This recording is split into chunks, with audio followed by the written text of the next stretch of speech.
Blog Talk Radio.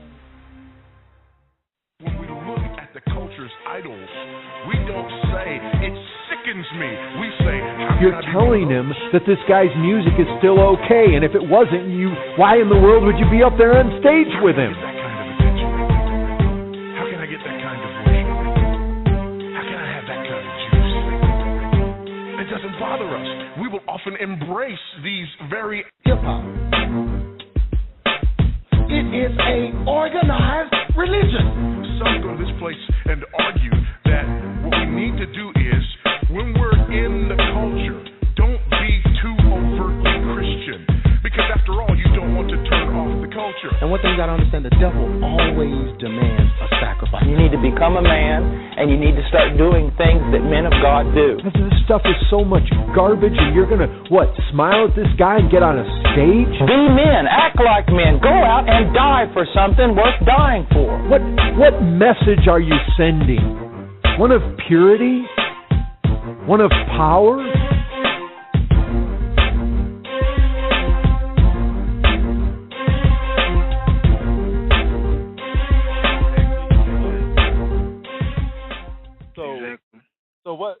So what decisions are you gonna make from here?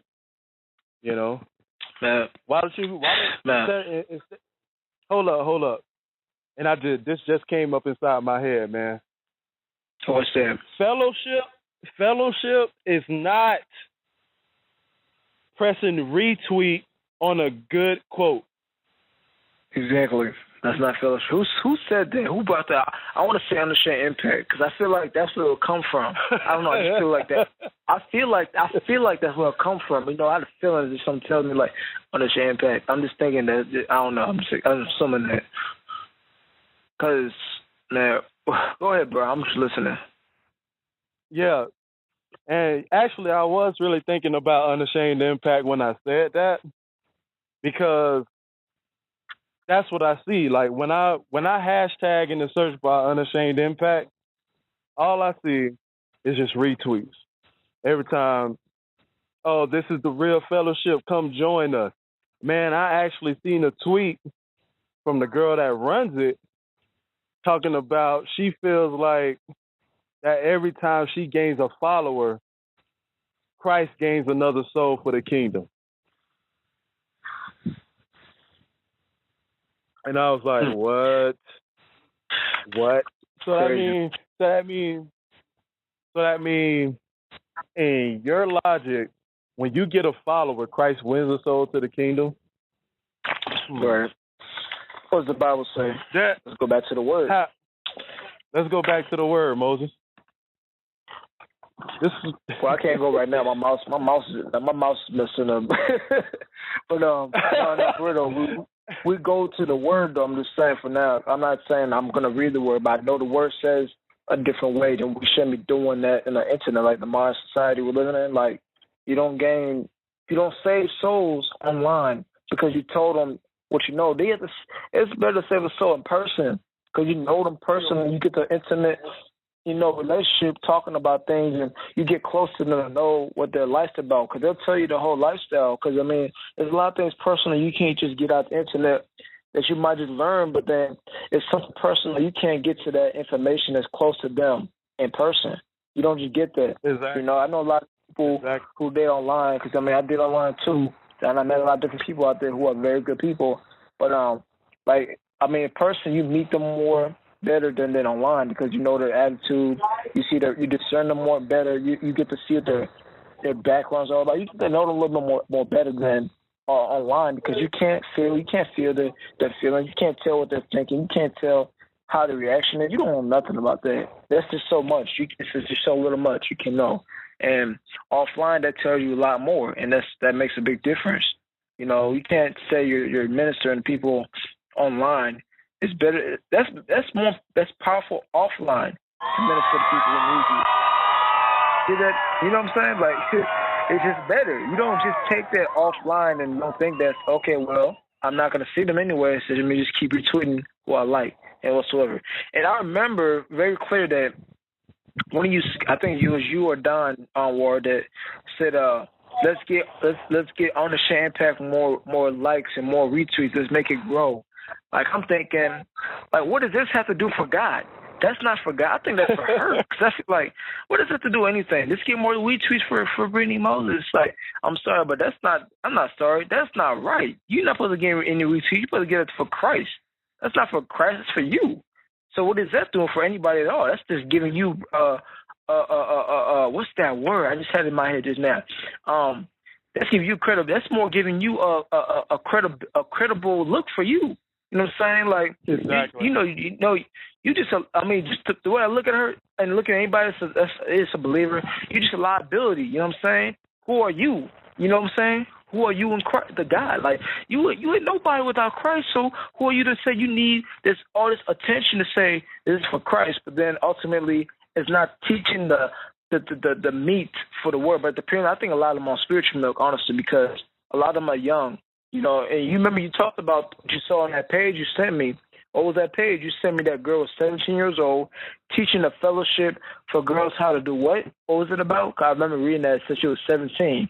You know, it was an elder. It was something. It was one of their podcasts for the Monday night call-in, and right. There was I read the description. I didn't even get a chance to listen to it, but I looked at the description, and the description said that the girl was 17 years old. I'm sorry. Even if I was 22 years old, a 17-year-old girl ain't got nothing to tell me but her testimony. That's it. Exactly. What is she teaching? What is she teaching? Does she even know what's going on? I mean, come on, man. Let's be realistic right now as Christians. We know a lot of things are going on right now in this world. And I personally think a lot of Christians don't know we're in the last days. They think everything just, let's have a Christian party every day. Every day's Friday, Joel Osteen. And a lot of them are not realizing the things we're seeing right now is unfolding in the Bible, and they don't even understand that's going on. I think this is just a normal, regular 2013 year, but things are going to show up in 2014. That's going to be a rude awakening. I advise a lot of them wake up because it's something you don't want to be doing, and then you're thinking, oh, man, I did not know this was happening. Well, I mean, I warned you so many times, but you didn't want to listen. But the fact is, we cannot be living in the time right now thinking we know what we know is cool. We have to do our research and know this stuff is going on because the Bible isn't even clear, you know what I'm saying? You know what's called? It says, forever learning but never come to the foreknowledge of the truth. It's like that's so real for a lot of people who never know the truth because they're still forever learning. And that's crazy because you can't just sit there and say you know what's going on, but you don't know. You're forever learning, and it's crazy, man. And even for me as a believer, man, that's new. I mean, there's older believers that's still learning, forever learning, still never came to the foreknowledge of truth yet. And it's sad. Exactly. And well, man, let's get into this next bullet point, man. The last bullet point of this episode right here is no fortitude. And what I mean by no fortitude, no defense. Like, I'm telling you right now that these Christians that are living this lukewarm gospel, they have no idea the coming persecution for Christians in America. They have no idea that.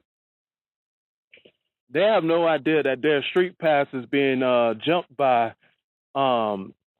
lesbians and homosexuals just for preaching the gospel. They have no idea that there are people out here that can teach you how to answer the fool and protect and and help you and fortify your defenses against like the coming onslaught of questions and philosophical people that can really outsmart you if you don't know your word.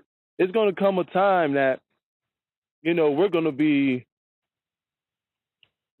basically put on trial. If you believe in God, take on the mark. If you don't believe in God, take on the mark. You know what I'm saying? It's gonna be a time that we're gonna be put at gunpoint and say, do you believe in Christ? And based on our answer, it's gonna be based on whether we live or not. You know what I'm saying? And this bullet point actually just came up because I'm actually at a men's retreat. And I was thinking about that, and I was thinking one thing my pastor said last night at the Men in the Word meeting. He was saying that You know, with all these good men in Christ that are dying, you know, Oh yeah. like the David Wilkersons and Man, I was surprised. I didn't know he died like in 2011. I didn't know that, man. It's crazy. But, yeah, you know, me neither. you know, yeah, he's in. You know, guys like that are dying, and are God's men leaving us? That's what he said. And you know what I'm saying? Our God, is this the last generations for the godly man?